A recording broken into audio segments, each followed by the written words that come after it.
What's up guys, Disturb Gaming here, bringing you a look at Knack, one of the PS4's launch titles, which is an action beat-em-up platformer, which has been getting quite a few negative reviews saying it's not very good, but I recently just finished it on hard for my first playthrough, and I thought it was pretty good. It obviously got annoying dying over and over again, but that was obviously because I was playing on hard, and it took a while to get the timing down for the attack patterns and stuff.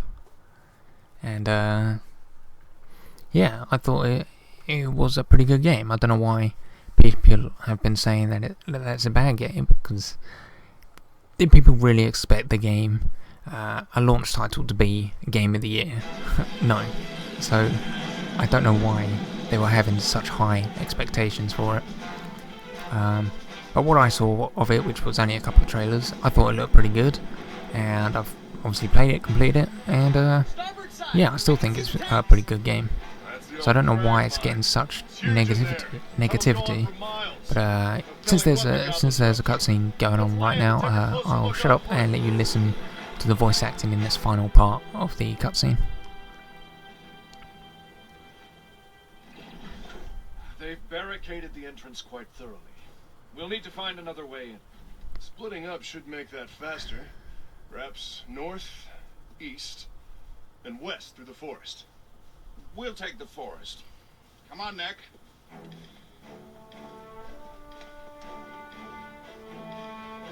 So there we go, that was the voice acting for that last part of the cutscene, and as you can tell, it's pretty good. There's a few parts in the game where the voice acting is not so good, but overall it's pretty good for the most part.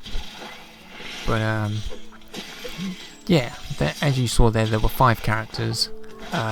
You obviously had Knack here, who you play as throughout the whole game. You got the Professor, which I can't remember what his full name is, but he's the guy who's following Knack through the forest, and is the guy that discovered Knack and brought him to life. You got Ryder, who was the blonde, like, model type guy, blonde, like action hero looking guy. You got Victor, the guy in purple, and then you've got Lucas, who is either the Professor or Ryder's nephew. I can't remember which one he is, but yeah, there are a couple of other characters that are introduced later on in the game, but I won't go into who they are, because, you know, that would spoil who they are for you. But obviously this is only chapter 2 of 13, and the first chapter is really just an introduction chapter. But when you're playing through the game, you're going to find that there's these secret areas that you can break into, one of them being just here, and they have different things in them. These small ones have relics and sunstone crystals in, but you've also got bigger ones that have hidden chests, and what they do is that in these chests you have either gadget parts, which you can see here, that once you get all the parts for the gadgets, which as you can see, each gadget requires a different amount of parts to construct. Yeah, once you get all the parts, then you obviously have created the gadget, and it's automatically equipped onto your character.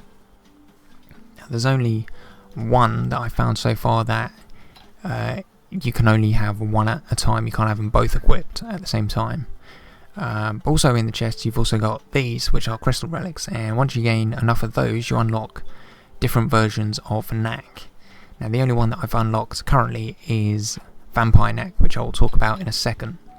You've also got this receive item option here. Now what this is this links in with the Knack's Quest app that is available for iOS.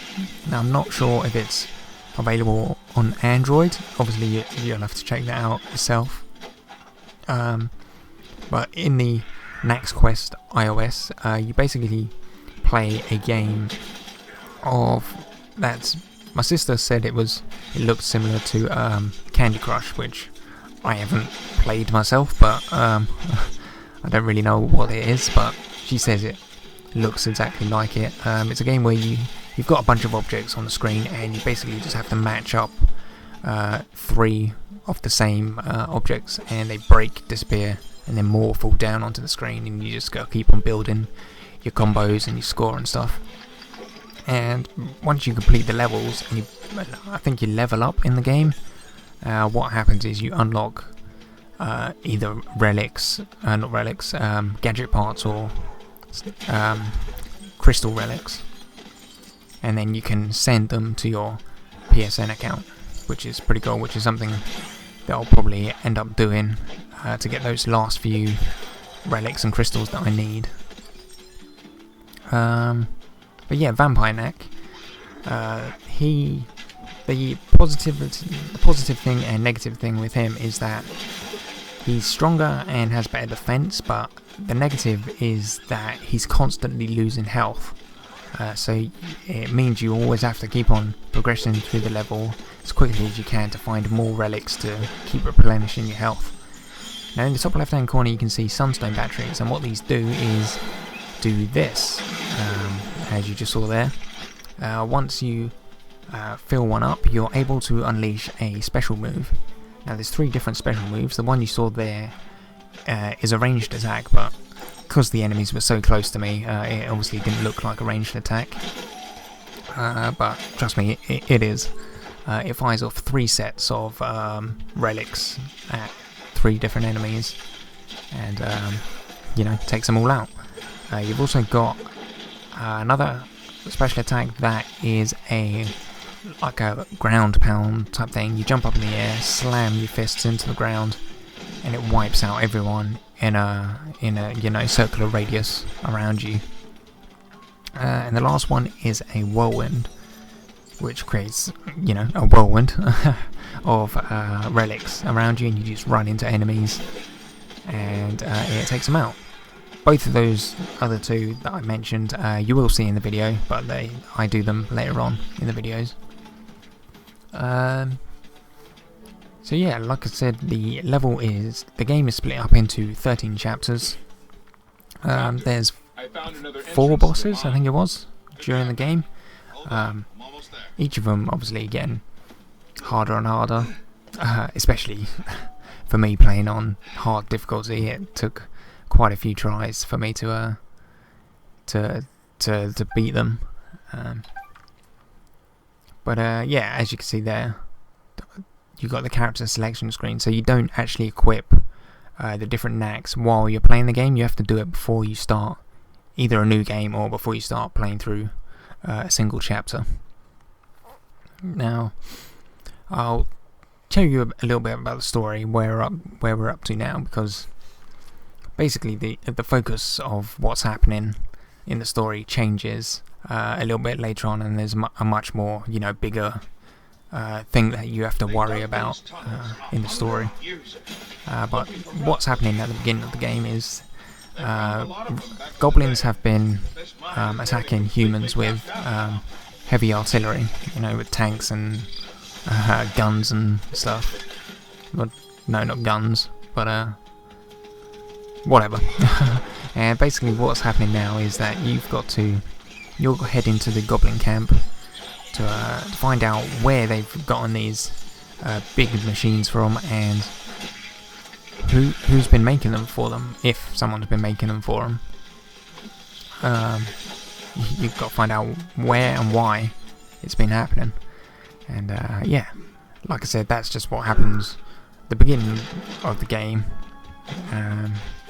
But you find out at the beginning of chapter 2, or no, it's the end of chapter 1, is it? Where you find out that you're heading towards the goblin camp. But like I said, a bit later, obviously the focus switches to something more important, which I won't spoil for you guys, obviously. But yeah, moving on to the combat, which I haven't really talked about. Obviously you have the special moves that I mentioned. You also have a dodge attack, which you saw me do a couple of times fighting those 2 tougher enemies. And the dodge attack is done with the right stick, so you don't move the camera at all. The camera's fixed and moves. It moves itself. You can't control it at all. You also have obviously the normal attack button, a jump button, and then the special move button. Oh, and then later on when you get stealth Knack, you can switch between him and regular Knack. You know, just by pressing triangle.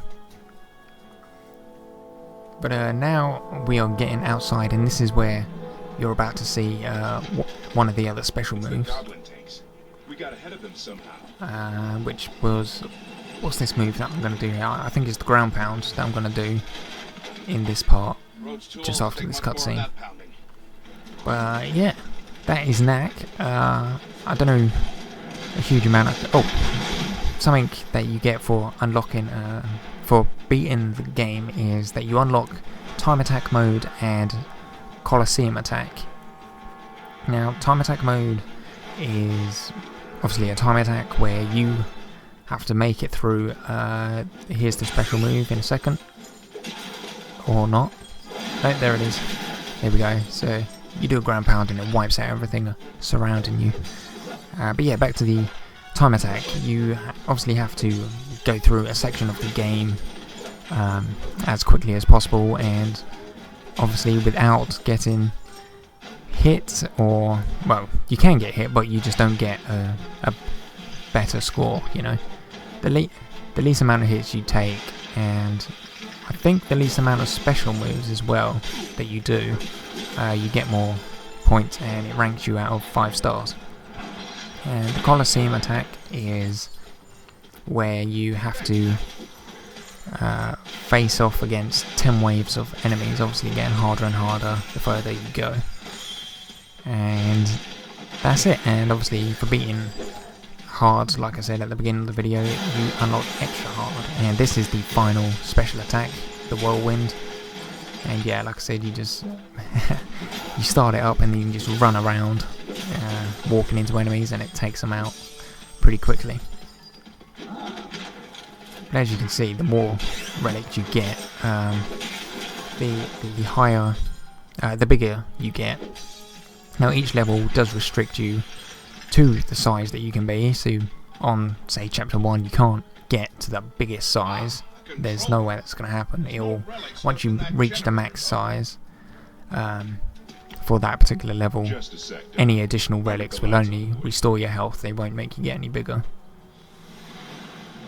But yeah, that is pretty much the end of the video, and the end of what I can think of to tell you guys. So I hope you enjoyed the video. I really liked this game, and yeah, again, I don't know why it's getting so many negative reviews and stuff for it, because I really liked it. Oh, I don't know if I mentioned this at the beginning of the video, but sorry about the camera angle. I just noticed at the beginning of recording the commentary that the camera wasn't straight, which you know, is pretty hard to see on a little viewfinder on the side of a camera. So apart from the slight angle, I hope you guys don't mind that. But anyway, that is the end of the video. I hope you enjoyed, and yeah, I'll see you guys in the next video, where I will be talking about my first impressions of another PSN game. So I hope you enjoyed, and I'll see you guys next time.